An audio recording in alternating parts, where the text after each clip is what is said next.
విజయవాడలోని ఇంద్రకీలాద్రిపై కొలువు తీరిన కనకదుర్గమ్మ వారి ఆలయ తలుపులు 3 రోజుల పాటు మూసేశారు.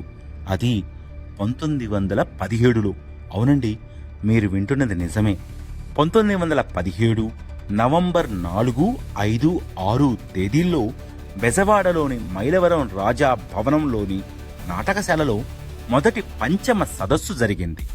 ఆ సభలకు సారథ్యం వహించింది మరెవరో కాదు, తెలంగాణ తొలి సంఘ సంస్కర్త, తెలుగు నేలపై మొట్టమొదటి దళిత హక్కుల చైతన్యాన్ని ప్రసరింపచేసిన మహనీయుడు భాగ్యరెడ్డి వర్మ.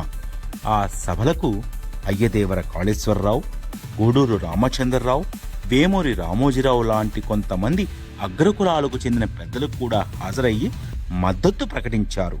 ఇక పంచమ వర్ణం అన్నది వేదాల్లోనూ పురాణాల్లోనూ లేదని, అది కేవలం అగ్రవర్ణ హిందువుల సృష్టి అని భాగ్యరెడ్డి వర్మ ఉదాహరణలతో సహా ఆ సభలో వివరించారు.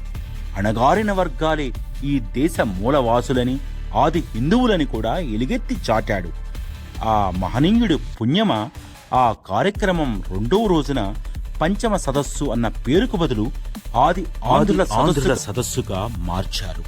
అంతేకాదు, అణగారిన వర్గాలను ఆది ఆంధ్రులుగా పిలవాలని, ఆది ఆంధ్రులకు విద్యాలయాల్లోనూ సత్రాల్లోనూ సమానంగా ప్రవేశాలు కల్పించాలని, బావుల్లో నీళ్లు తోడుకోనివ్వాలని, బంజరు భూములు పంచాలని, మున్సిపాలిటీలు, శాసనమండళ్లు, జిల్లా, తాలూకా బోర్డుల్లో సభ్యులుగా నియమించాలని, ఆది ఆంధ్రుల పిల్లలకు ఉచిత పాఠశాలలు నెలకొల్పాలని, ఇలా 18 రకాల అంశాలను ప్రధాన డిమాండ్లుగా ఆ సదస్సులో తీర్మానించారు.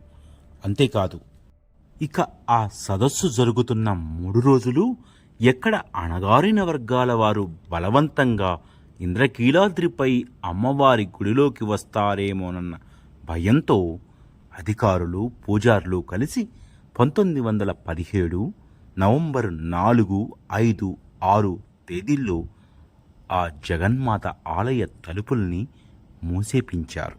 ఇది చాలా సంకుచిత ధోరణి కదూ.